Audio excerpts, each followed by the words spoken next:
Hi అండి, welcome to my channel.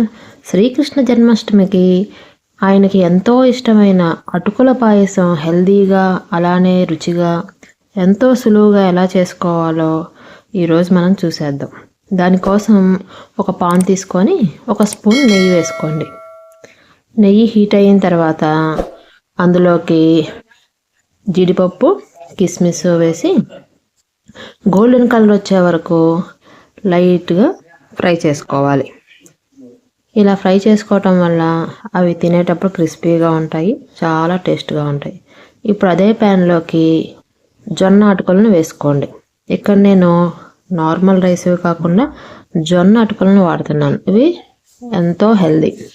So మీరు కూడా దొరికితే ఇలా హెల్దీగా జొన్న అటుకులను వేసుకొని చేసుకోండి. 2 నిమిషాల్లో అటుకులు మెత్తబడి పాయసం మీకు రెడీగా ఉంటుంది. మామూలు అటుకులు అయితే కొంచెం గట్టిగా ఉండి మీకు ఉడకటానికి టైం పడుతుంది. కాబట్టి ఇవి హెల్దీ కాబట్టి ఇవి వాడటానికి ప్రయత్నించండి. ఇప్పుడు ఫ్రై అయిన జొన్న అటుకుల్లో పాలు పోసుకొని వాటిని ఇంకొక 2 నిమిషాల పాటు బాగా ఉడికించుకోండి. ఇలా 2 నిమిషాలు ఉడికిన దానిలోకి బెల్లాన్ని కరగ తీసి పాకంలాగా చేసి పెట్టుకున్న దాన్ని పోసుకోండి. అది బాగా కలిసేలాగా కలుపుకుంటే ఆ తీపి ఆ అటుకులకి పాలకి పట్టి ఎంతో రుచిగా ఉంటుంది. ఈ పాయసము ఎంతో ఇష్టమండి శ్రీకృష్ణునికి. ఇప్పుడు డ్రై ఫ్రూట్స్ కూడా వేసి బాగా కలుపుకోండి.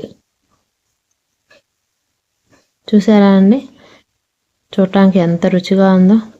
ఈ జన్మాష్టమికి తప్పకుండా మీరు ఈ పాయసం నైవేద్యంగా పెట్టి ఆ దేవుని దీవెనలు అందుకోండి.